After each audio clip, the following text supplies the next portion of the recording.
Hello, hello, bonjour à tous, bienvenue dans cette nouvelle vidéo.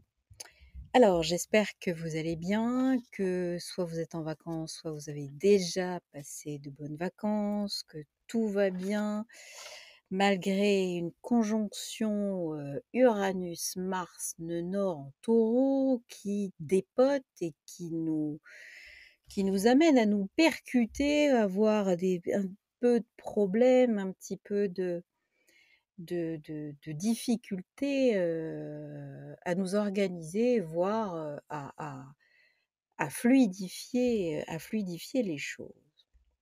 Alors j'espère que tout le monde va bien. Voici une vidéo donc dans laquelle on va parler de la pleine lune en Verseau. Pleine lune en Verseau qui aura lieu le 12 août prochain, 3h35 du matin, sur un axe évidemment Verseau. Alors on va le montrer Verseau-Lion, hein. Je vais commencer à prendre mon petit crayon, ma petite flèche. Donc la lune est là, Verseau-Lion, donc vous avez évidemment cet axe-là qui est donc l'axe de la pleine lune. Alors, pleine lune qui évidemment est, l'apogée de la lunaison de la nouvelle lune en Lion, qu'on a donc eue, fin juillet.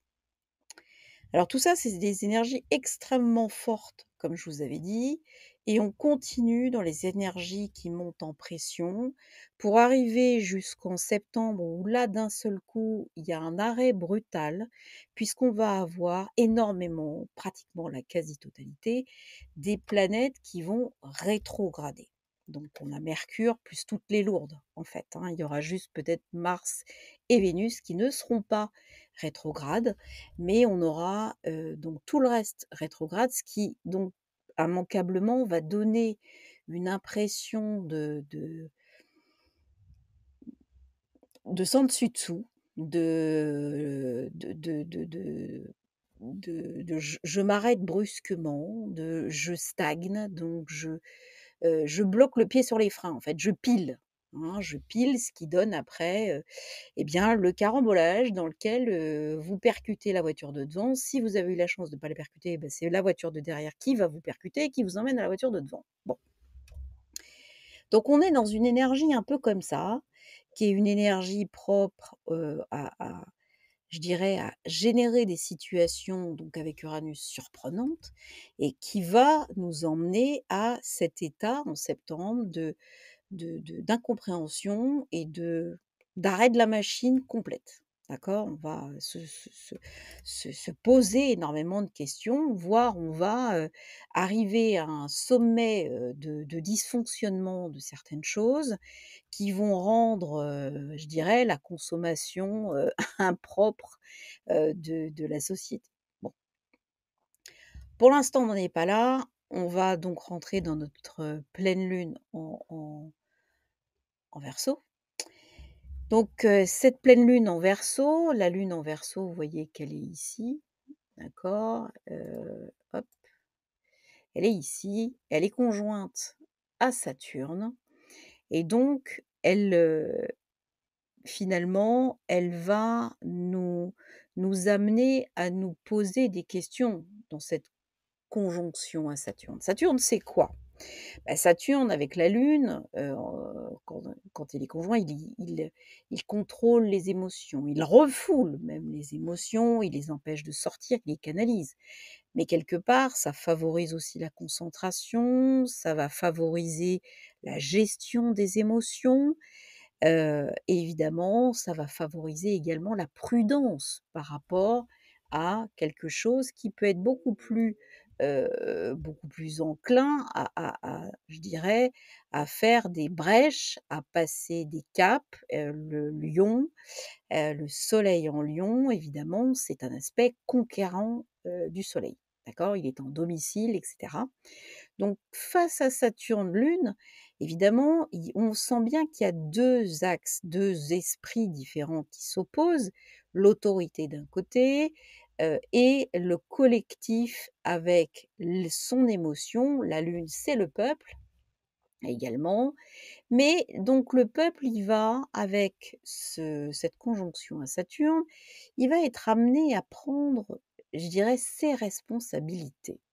C'est-à-dire que dans une sorte de situation dans laquelle on aurait beaucoup plus de latitude de se positionner, beaucoup plus je dirais, de choix à faire, hein, eh bien, il faudrait que ces choix soient éclairés par une responsabilité. Saturne, c'est la responsabilité. En Verseau, il va soit il va devenir négatif et il va contraindre et pousser les émotions jusque dans les retranchements, soit il va canaliser et il va donner en tout cas présenter des situations pour lesquelles le peuple est amené à prendre des responsabilités. Donc ça, c'est très important parce que il y a une attente de prise de responsabilité du collectif. D'accord? En plus, là, on est sur, heu, une entrée de maison, un axe, qui est, clairement limite de la maison 2, limite de la maison 8 et 3, 9, et cetera. Donc on est dans un univers où on va parler des ressources, où on va parler également des principes, où on va parler des valeurs fraternelles, des valeurs qui vont être, je dirais, dans la zone qui vont sous-tendre la prise de responsabilité collective par rapport à une autorité. Le soleil en lion, c'est bien une prise d'autorité, c'est bien une, une,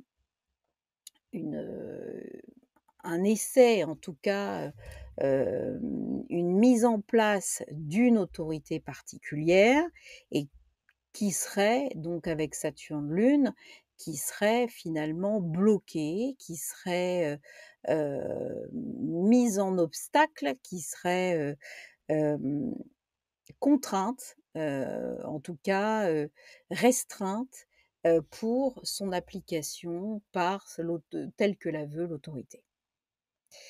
Alors, évidemment, l'axe aussi 3-9 va nous parler de principe, il va nous parler de principe et la maison 3 d'expression. Donc la responsabilité du peuple, c'est quelque part d'exprimer cette responsabilité, d'exprimer cette volonté d'équilibre avec une autorité qui est peut-être trop forte. D'accord? Si elle veut garder évidemment ses principes de liberté, sans quoi Saturne va forcément les lui enlever.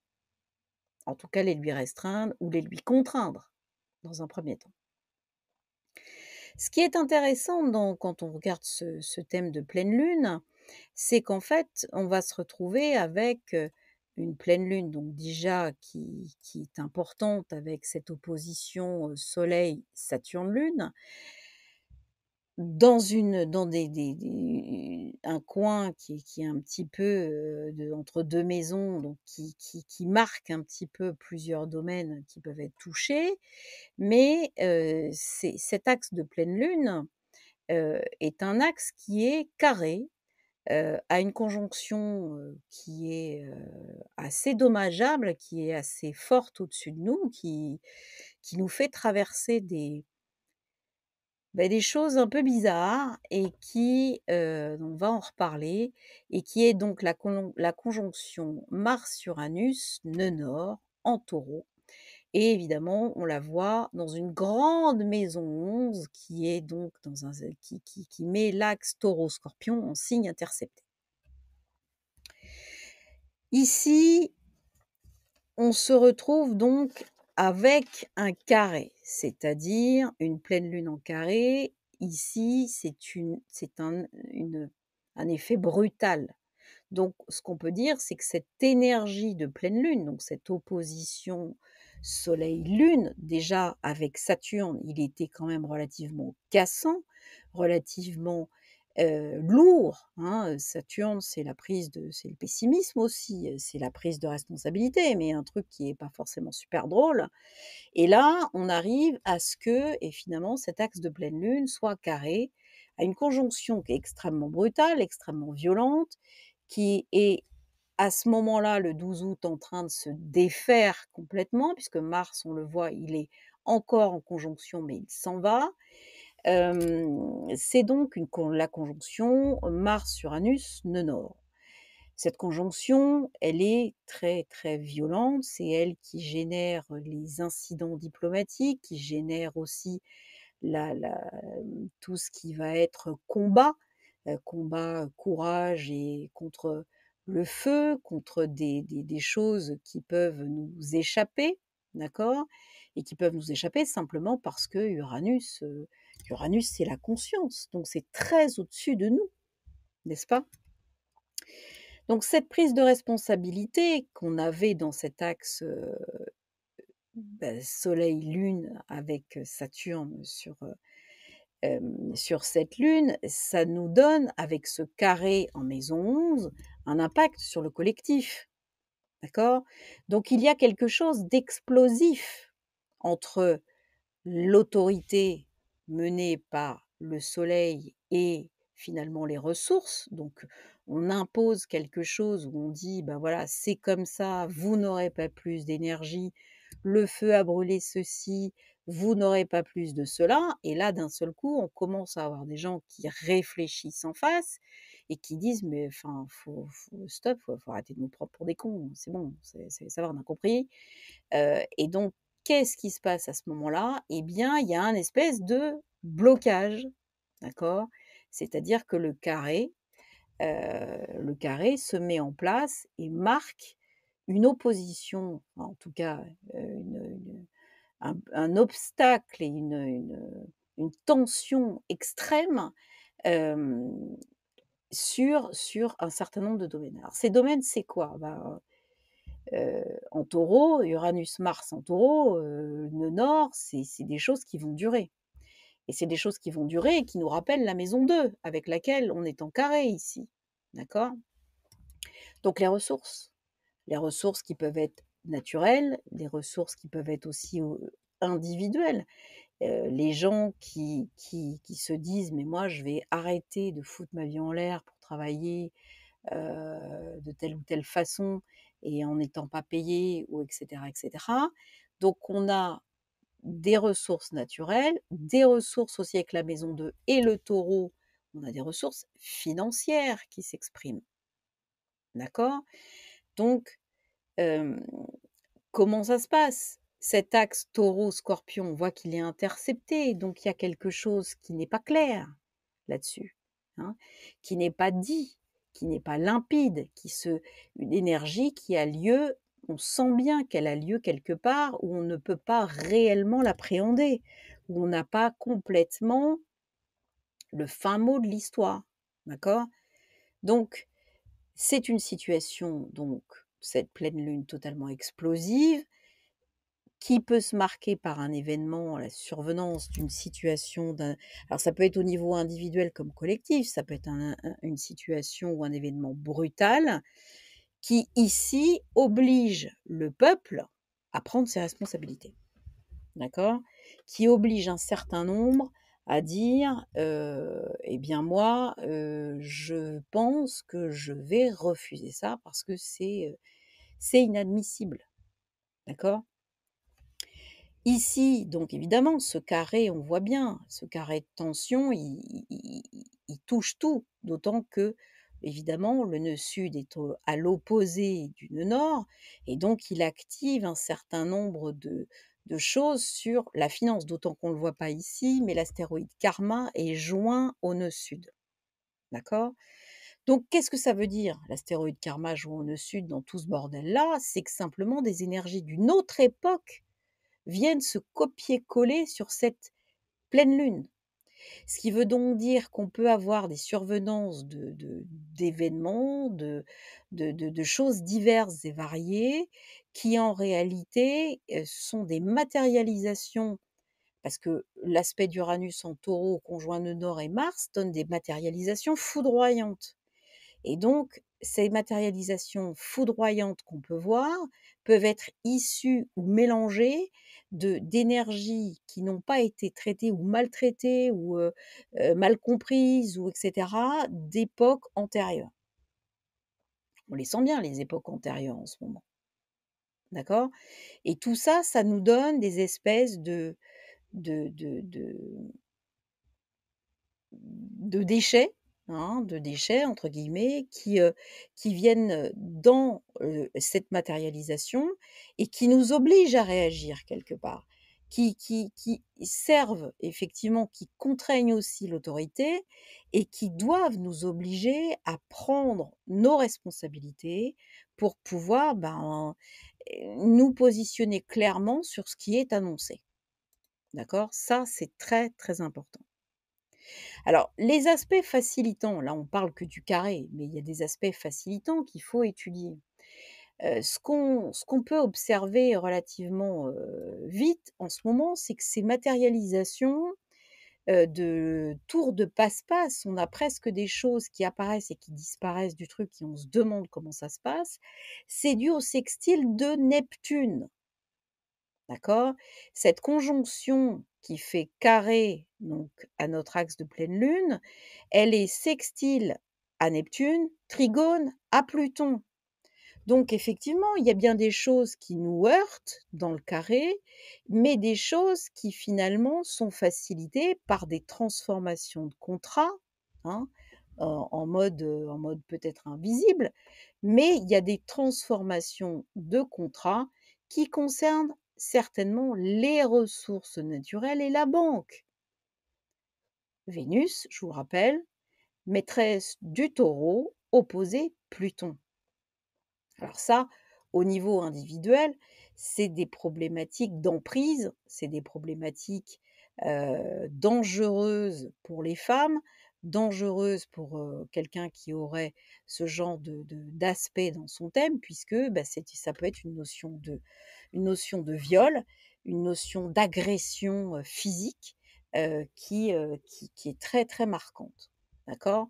Donc cette agression physique, elle peut aussi avoir lieu et être facilitée pour le collectif, puisque là, je vous rappelle que tout ça, c'est en maison 11.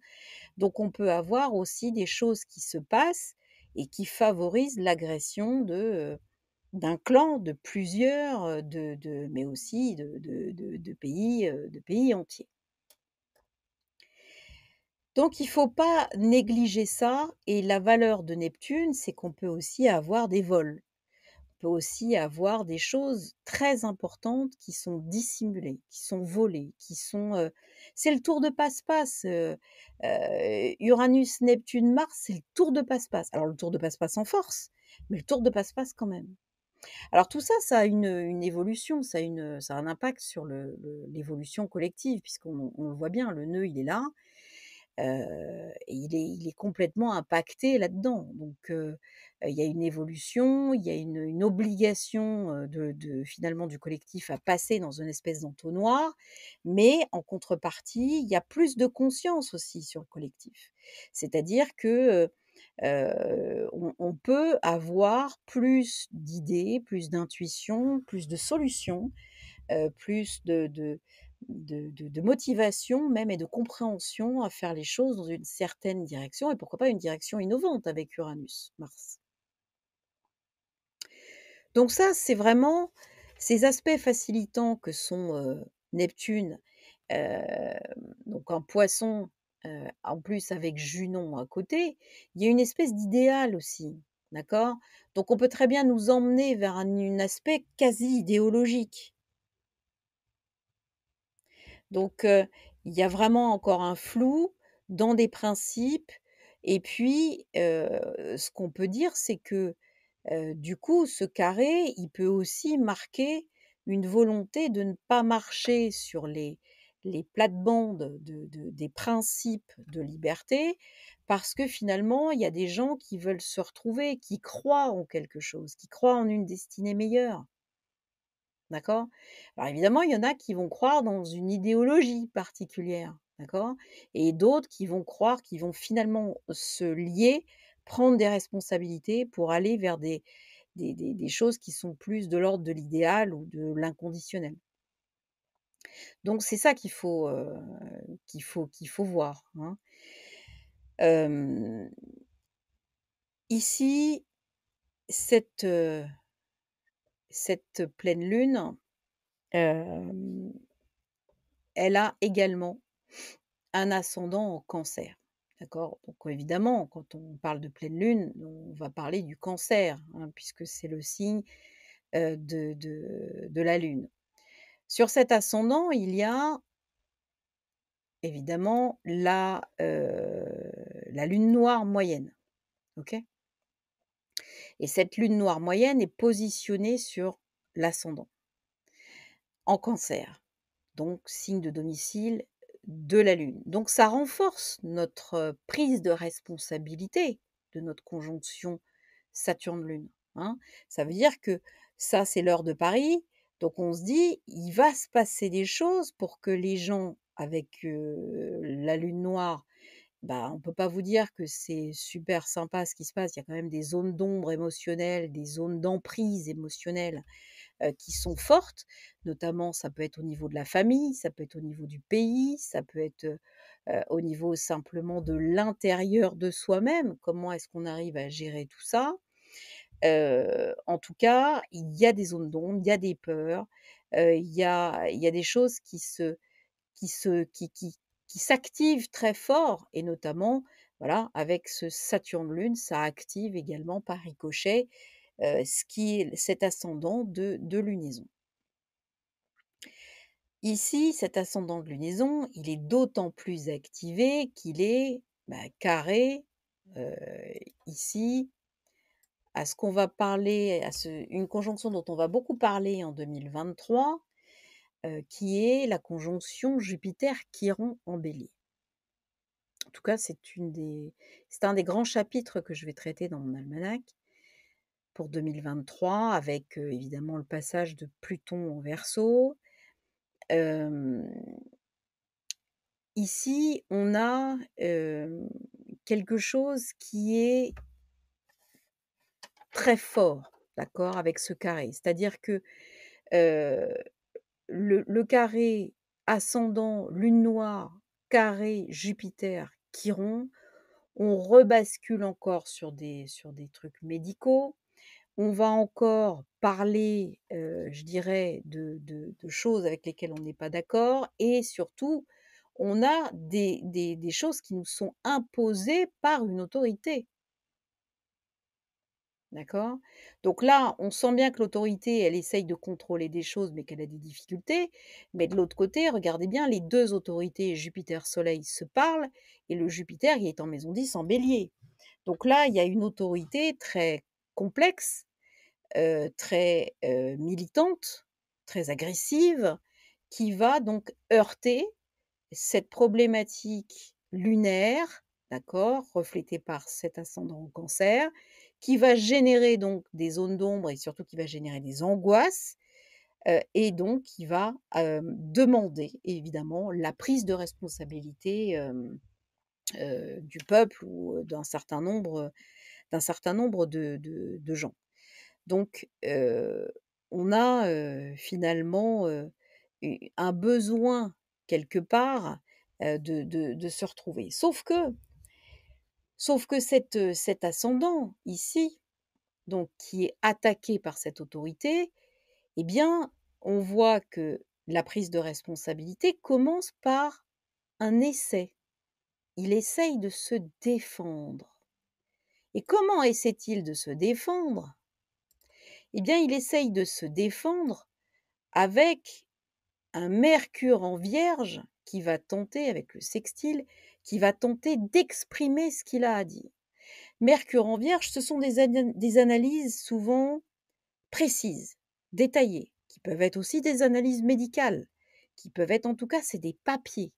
On va avoir affaire à quelque chose d'administratif, quelque chose de factuel, quelque chose d'économique, quelque chose qui ne laisse pas de place au doute, quelque chose d'intelligent, de construit, d'argumenté. D'accord? Donc ici, on a des situations d'agression qui peuvent être déclencheuses, finalement, de propulsion d'informations dans notre monde global. En tout cas, il y a ici un essai d'informer avec des choses factuelles. d'accord? Donc on structure tout un tas de choses, on structure aussi l'émotionnel, on ne veut pas laisser déborder l'émotionnel. C'est important parce que jusqu'à présent, on a toujours vu que l'émotionnel foutait tout le truc en l'air systématiquement. Dans cette lunaison, on voit que la lunaison, elle est pas piquée des vers, mais ce qu'on voit, c'est que Saturne, même si on pense à chaque fois que Saturne, ça vient refouler les émotions, ici, on a quand même une possibilité de canalisation, de concentration et de finalement de protection même des émotions, en se laissant pas submerger par les émotions et en ayant justement la capacité à faire fi de cette vague qui vient et à dire au lieu de ça: «Non, non, non, non, non, non, on va diffuser là tout ce qu'on a, on va mettre sur papier, on va propulser ça, on va diffuser et de toute façon, si, on prend pas ça en compte, de toute manière, ça finira par s'arrêter». Donc, il y a une utilisation de l'intelligence, une utilisation de l'administratif, une utilisation de la diffusion, une utilisation de l'écriture, une utilisation de tout un tas de choses de l'ordre du reportage, de l'économie, et cetera, qui vont permettre, eh bien, de donner des coups de pied dans la fourmilière, qui vont permettre de je dirais, de quelque part de dynamiter un petit peu les choses. On voit que ici, Pallas est en Gémeaux, il y a une vraie stratégie de communication, d'accord? Stratégie de communication qui est cachée, d'accord? Donc il y a des gens là qui vont se structurer et qui vont dire: «Non, non, mais moi nous on prend nos responsabilités, mais là on tape dans le tas». OK? Ça c'est vraiment important de comprendre tout ça. Alors, si on regarde encore notre conjonction, puisqu'elle est c'est une conjonction phare en ce moment, hein, Mars-Uranus nœud nord, on voit que Mars-Uranus nœud nord, comme je l'avais dit, est en trigone à Neptune, rétrograde. Et donc ici, on a une activation de destruction de quelque chose. On a un déclencheur, là, on appuie sur le buzzer pour arriver finalement à déclencher une transformation complète, eh ben, de nos finances ou de nos ressources. Donc il y a bien 2 forces qui s'opposent et qui essayent d'avoir le dessus, d'accord? Et là, on voit que cet aspect de transformation, heu complète, elle indique que soit il y a une femme impliquée dans ce process, puisque Pluton opposé Vénus, même si Vénus étant en 0° Lion, c'est quand même qu'elle est une femme de pouvoir, une femme d'autorité, une femme qui va, avoir un certain ego, d'accord? Donc on peut avoir quelqu'un qui rajoute de l'huile sur le feu dans ce process et qui, allume la mèche dans ce process. Donc ça peut être une femme qui qui agit finalement quelque part également au nom de l'idéal qu'on avait vu ici. D'accord? Donc ça, c'est important de le retenir. Alors dans les autres aspects à prendre en compte, on a donc ce Jupiter Chiron qui se met en place et qui va donc se développer surtout sur 2023, d'accord?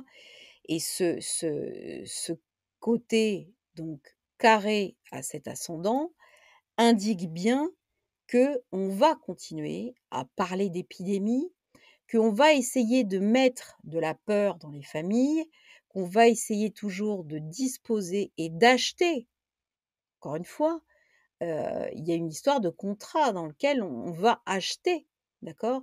Des vaccins, on va acheter et je pense que là, Pluton en Capricorne, Saturne Lune, il y a encore ça. Il y a encore on souhaite acheter, passer de nouveaux contrats pour acheter encore, encore, encore des vaccins, pour pouvoir, évidemment, hem, traiter et puis, enrichir, certainement, enrichir certains. C'est très, très probable. Donc voilà, ici, c'est l'essentiel de ce qu'on peut lire sur, cette pleine lune en Verseau qui donc va nous amener, sur une période encore de 15 jours avant la nouvelle lune en Vierge qui, donc elle, de même, hein, aura une autre, je dirais une autre tournure parce que, évidemment, vous pouvez l'imaginer qu'elle sera certainement opposée, à Neptune, enfin elle sera en tout cas dans le signe opposé de Neptune et voilà, il y a des choses qui devront, trouver finalement, comme on disait tout à l'heure, qui correspondront aussi à ces planètes qui se mettent, rétrogrades.